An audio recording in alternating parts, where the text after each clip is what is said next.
This is my first prototype of the drill press disc sander.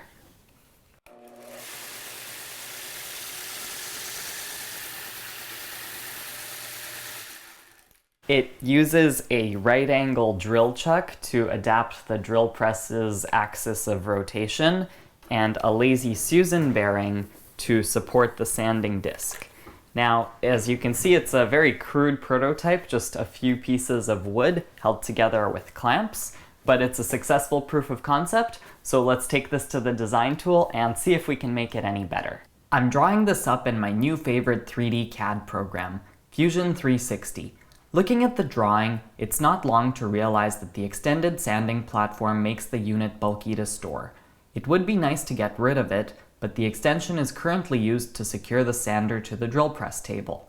I explored an idea of making the platform fold up, sort of like this. It looked really nice in theory, but it would introduce an entirely new set of design challenges.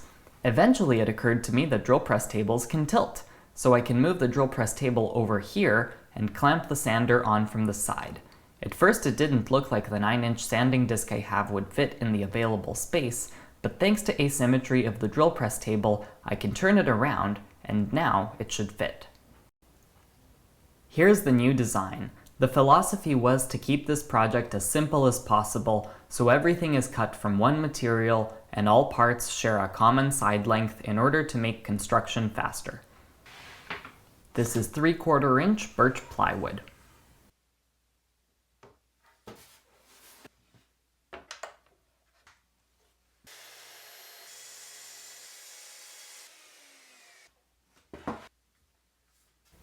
Sanding the sander parts. I'm sure there's a great pun waiting to be found here, but I couldn't dig deep enough in the sand to find it.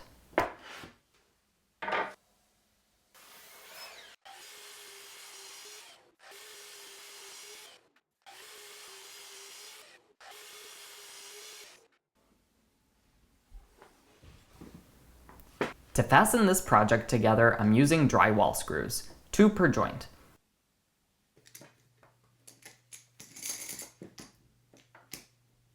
If you're wondering, the edge of a workbench makes a fantastic 90-degree clamp.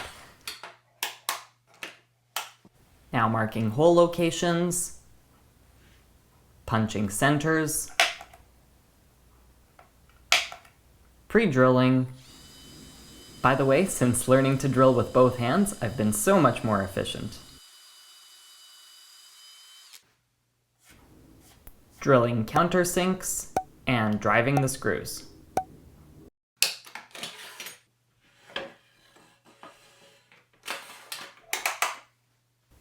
Next joint. That was easy. The next part that has to be made is the sanding pad. Remember that the pad is driven by a right-angle drill adapter and stabilized with a lazy Susan bearing. As far as I'm concerned, this cutout doesn't need to be perfect, so I trace an outline of the bearing on the 3/4 inch plywood and will cut it with a jigsaw. I've seen people do this thing a lot with a jigsaw upside down, so I decided to try it too. And sure enough, it works really well.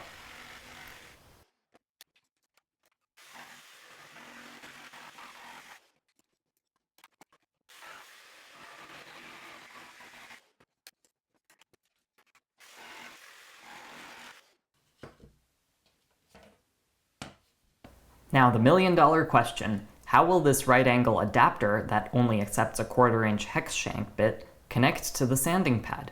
Well, it's only logical to begin with a 1/4 inch hex bit.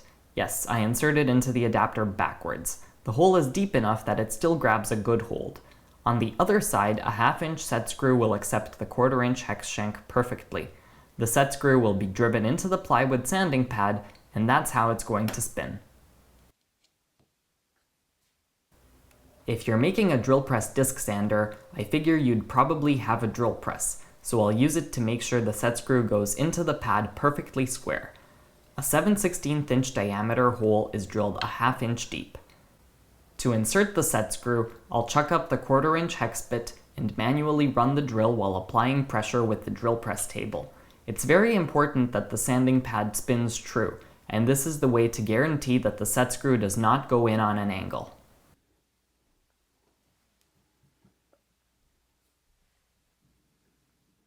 At this point, the screw got too tight and the pad started slipping, so I took it off the drill press and drove it home with a hex key.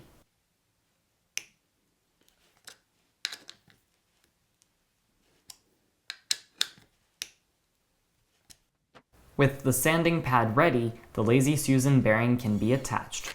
First to the base, test run, and then to the pad.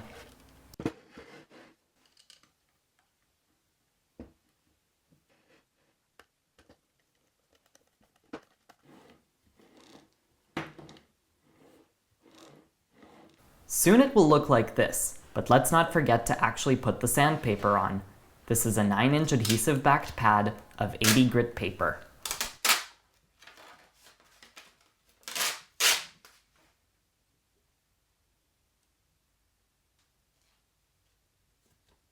And as promised, the sanding platform is screwed on.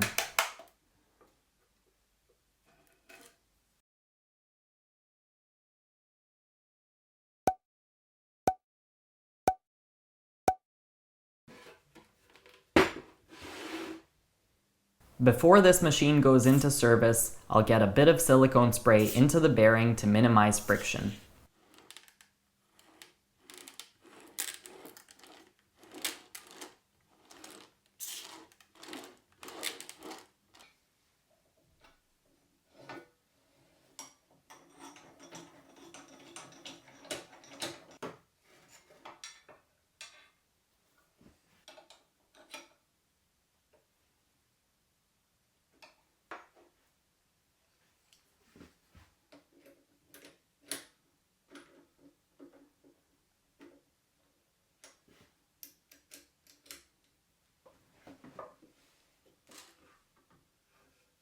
The sanding platform is designed to overhang the edges in order to help align the unit on a drill press.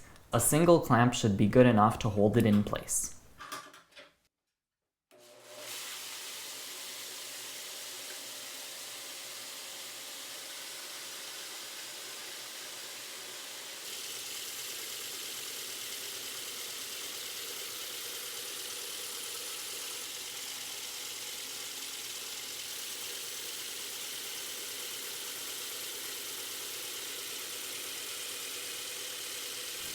It's working really well, but if you don't want a lot of fine dust in the air, this tool could really use some dust collection. We'll save that project for another time. High five for watching!